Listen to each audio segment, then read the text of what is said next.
Hi everyone, welcome to NetGate Chemistry. So today we are going to solve some of the previous year questions of electrochemistry which are being asked in the CSIR NET exams.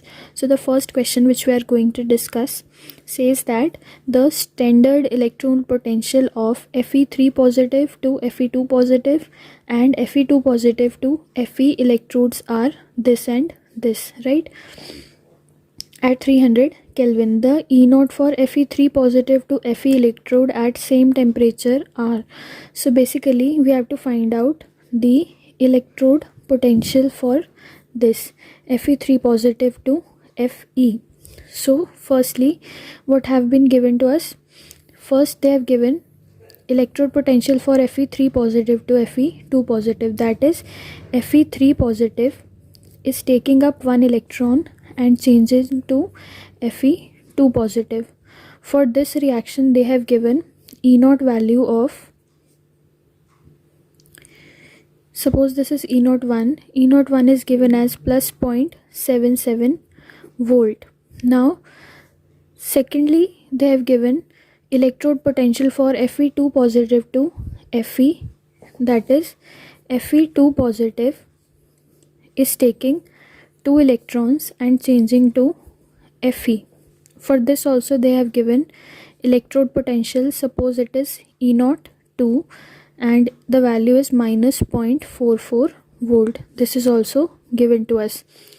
Now if we add these two reactions, what we are going to get is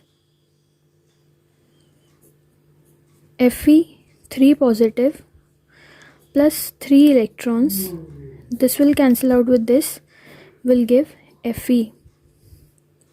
That means here Fe3 positive is changing to Fe.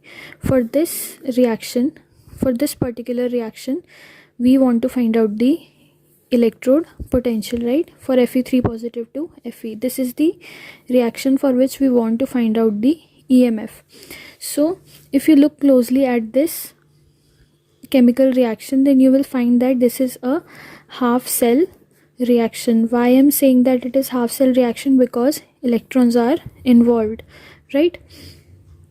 So because electrons are appearing in this equation, that's why this is half cell reaction. If electrons do not appear in the final equation, that means that is a full cell reaction, right? So for half cell reaction we can proceed via the value of delta G naught. So suppose for this first reaction, if we want to calculate the delta G naught 1 value, then that will be equal to minus NF E naught 1, right? E naught 1 value is given.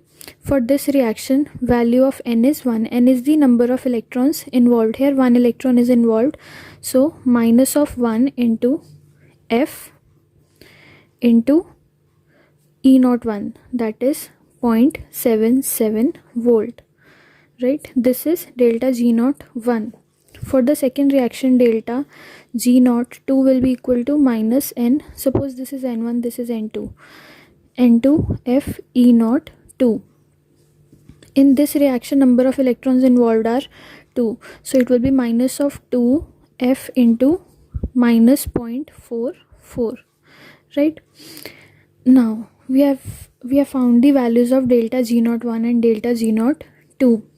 This particular reaction we have got after adding this first and second equation. So definitely delta G naught 1 and delta G naught 2, they will be added to get the delta G naught value for this reaction. That is, if delta G naught 3 represent Gibbs energy change, Gibbs free energy change for this reaction, then that will be equal to delta G naught 1 plus delta G naught 2, right?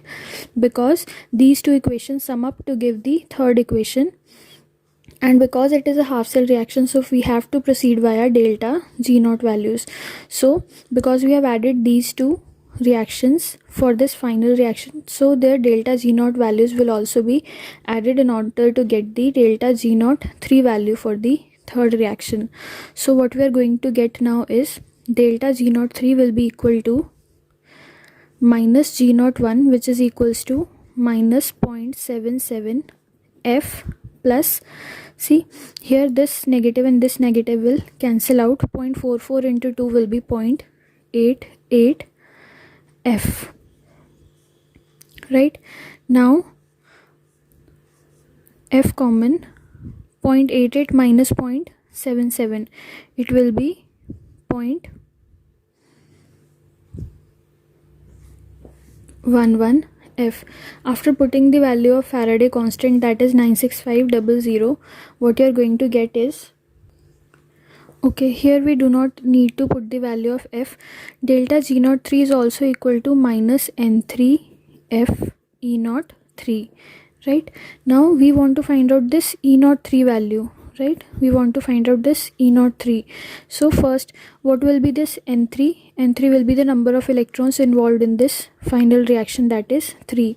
So it will be equal to minus 3 F, right, minus 3 into F into E03. From here we want to find out the value of E03. F cancels out with F, and E03 will come out to be 0.11 upon minus 3.